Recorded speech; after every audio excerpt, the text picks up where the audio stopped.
All right, hello and welcome everyone. Welcome back to the Harris Automotive Project. Today we're going to be sharing our thoughts of Car Week in Monterey, California. Aiden and I went there Saturday. We certainly have plenty of thoughts on that topic. But in the meantime, Aiden, tell them where we're going today. We're heading over to Calistoga to Buster's Barbecue. It's a very kind of hole-in-the-wall niche place. We ate there about a year ago. Fantastic barbecue, some of the best ribs I've had. But in the meantime, let's discuss that mecum auction we went to. Got it, yep. What was your favorite car, first off, that was there? All right, so being a person of my age and category, I would kept, there's 200, 300, 500 cars I liked, but I would have to say that black Ferrari Testarossa would have been the one I bid money on. You always like that Testarossa. I love that Testarossa. It speaks to my high school days. I just love that car. I think it's amazing. It's beautiful, low, super wide. I think it's a very distinctive looking car. It's still very distinctive. Nothing else looks like that Testarossa. That's what the car I would have bid on and come home with if I had the means. But there's certainly a lot of cars that were close. The 1971 Ferrari GTB convertible Daytona. That was beautiful. It was in black, of course, but it was a red one. Still very nice. And some classic early 60s Ferraris were there too, which were gorgeous. Aiden, what are we going home with? I would have gone with one of those sort of 2008, 2010 Porsche 911s. Just your simple, basic 911, flat six, just very nice, sleek-looking car. Get you to your financial meeting in Frankfurt in under 10 minutes. Get all your accounting work done early. Yeah, see how that's what it's there for. Yeah. What I was surprised with is the amount of black Porsches that didn't sell. That on the Big Goes On lot. And we're super low mileage. Low mileage. They're only like 40,000 miles. Yeah, I think 36 we saw, 40, like 3 or 4 in that category. And I want to say the bidding was between $40,000 and $60,000 on those cars. Maybe there's something that we didn't see with them, but looked perfectly fine to me. So how much was your car? Mine, I don't want to know how much mine bid for. I think mine was on the label 280 to 350. Wow. I think was the bidding. Well, I mean, so comparatively not crazy compared to some of those other cars. We saw $1 million Corvette that was there. That's a bit much. Yeah, but I mean, Porsche and Corvette owners are very similar. It's like if you know the certain specific kind with the right engine and the right paint and the right provenance, it brings big money. Yeah, we saw that 914. That went for $100,000. Right. And I was really surprised with that because it's just like a little Porsche 914. We didn't think like, oh, whatever. But it was a 6-cylinder. So I guess that really raises the price on those. I've never heard of a 6-cylinder, so that may be why. Right. Clearance from the factory. We got to maybe research that a little bit and see how they stuffed that in there because that is not a very big car. No. You love that car too. I love the 914s. They're just such just a little thing that handles so well. Little tires on there. I love the great design. This is where it seems like Porsches really could have different design cars instead of everything trying to look like a 911. And I appreciate the design on that car. I think it's great. Just fun. That era of Porsche I especially like because each of their cars really look different. So you have the 911. Right. Then you had the 914. Yep. You had the 944 and the 924. Then you had the 928. All different engines, all built for different reasons. Mm-hmm. I wish they kind of did more of that today. Oh, 100% I wish they did. Instead of everything looking like a 911. Yeah. It's a 4-door 911. It's a SUV 911. All same front nose. The Cayman looks just like, you got to really be like know cars a little bit to know the difference between a 911 and a Cayman because they look so close. I know Porsche people, you're like, well, clearly, blah, blah, blah. No, or like a regular person doesn't see the difference. So, everyone says great Porsche designs. They have one design. They just keep, they make it fatter or skinnier. Add doors, remove doors, put a hatch. Same design. Well, that's the most aerodynamically efficient car ever made. Okay. So they can't really get rid of it. Okay. But, their other cars can look a little different. Fine. Whatever. It's great. The 914 looks cooler. So there's the 928. Come on. I love the 928. I thought it was the better looking car.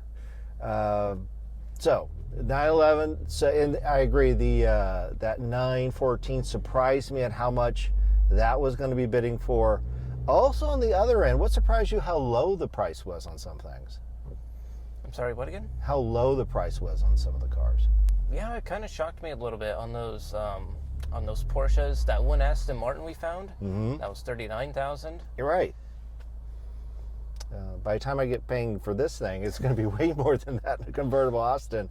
But the advantage is that this starts every time, when you go to drive it and, actually drives. Comparatively, the repair bills on those Austins are going to be crazy.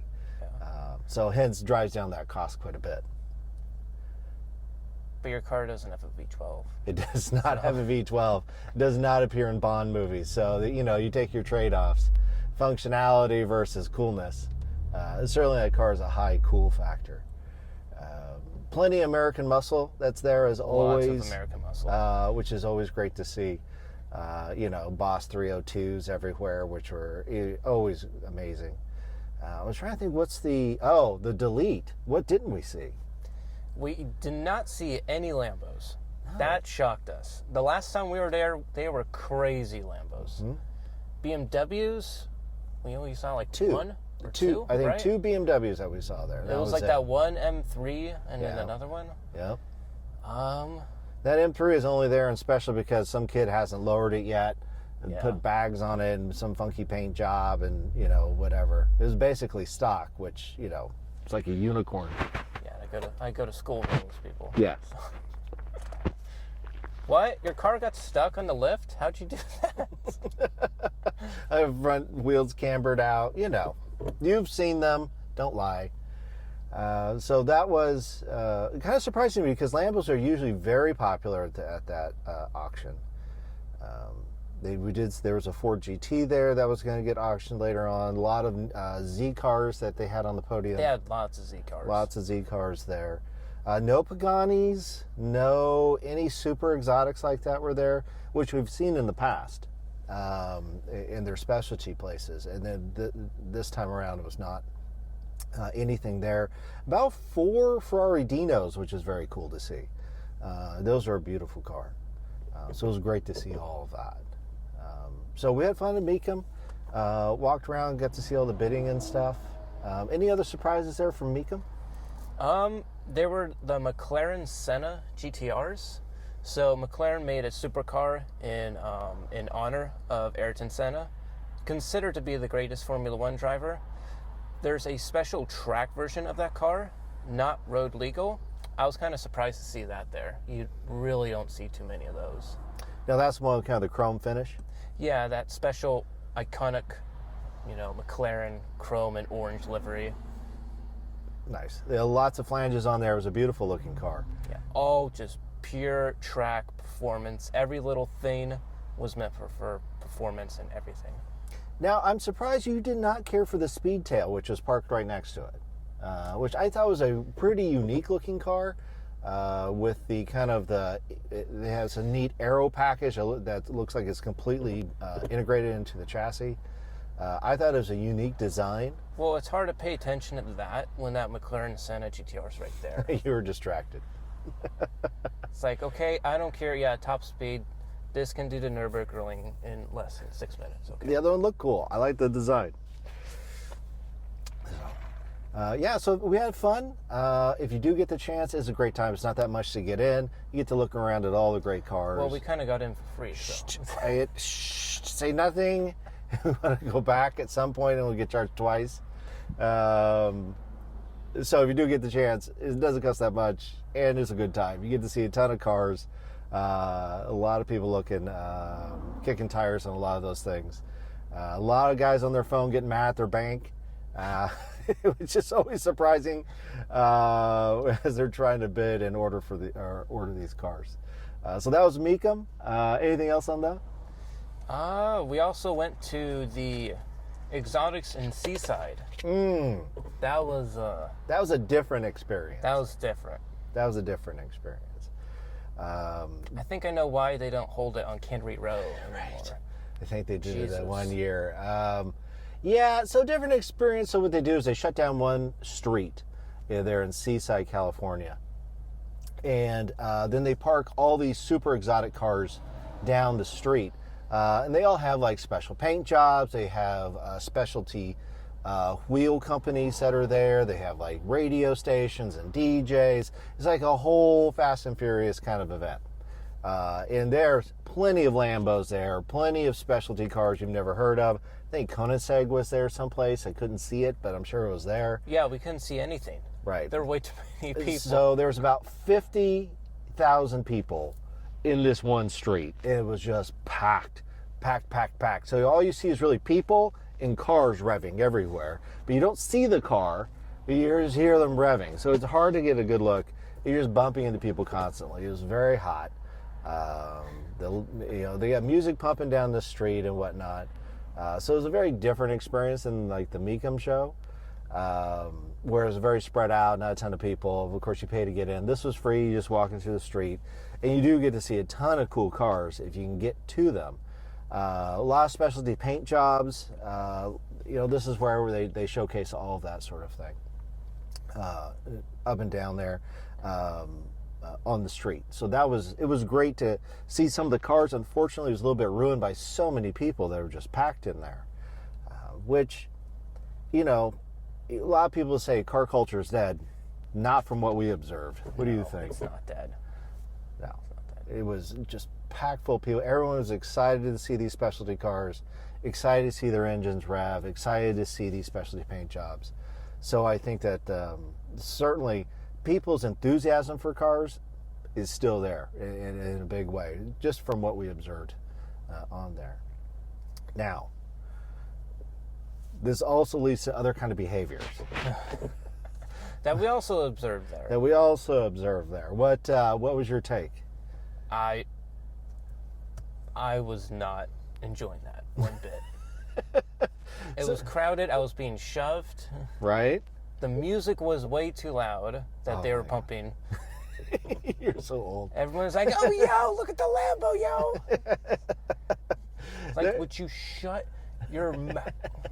There's a lot of excitement, a lot of loud music, but a lot of. And we had this debate where does the car make you a jerk, or are you a jerk and then buy that kind of car, or is it just the car's a jerk amplifier for what you do? Because people were doing all kinds of silly things, donuts, and like being obnoxious on the roads, because you see all these cars on the road and they feel like this is their opportunity to be obnoxious while they're out doing it. And I don't know what that is. It was a chicken and egg sort of thing. Are you going to do that in your Honda Civic, or does it just allow you to do it at a higher level? No, I think it's when they're all in a group. I think it's when they're all in a group. Okay. I think of like a chimpanzee in the forest. Okay. You encounter one chimpanzee on its own. You're like, oh, hey, how you doing? Hey, want some fruit? If you encounter a big group of chimpanzees. Yeah. You're like, hey, better stay away from our fruit now. You're going to see the rain dance, rip and tear through the trees and everything. Yeah. Yeah. So I think when everybody's in a group, they'll get excited and work themselves up. So it's that kind of group mentality, right? Because every time I leave my class, my automotive classes, it's not a takeover, but it's close. All right. School parking. So it's when everyone gets in a group and you think that they're trying to show off for each other, who can be more obnoxious than the other guy, right? Mm-hmm. And that leads to, and it's tough because by the end, we're like, let's get out of Monterey as soon as we can. Let's get out. Get out. We're just trying to get to the freeway and get out because people are being so dumb, in obnoxious ways in their cars. And it's bad because, again, on its own, individual cars are like really cool. You're like, oh, these are so cool and neat to see. Look at this. But you see them all lined up in a row doing dumb stuff, and it just looks so bad.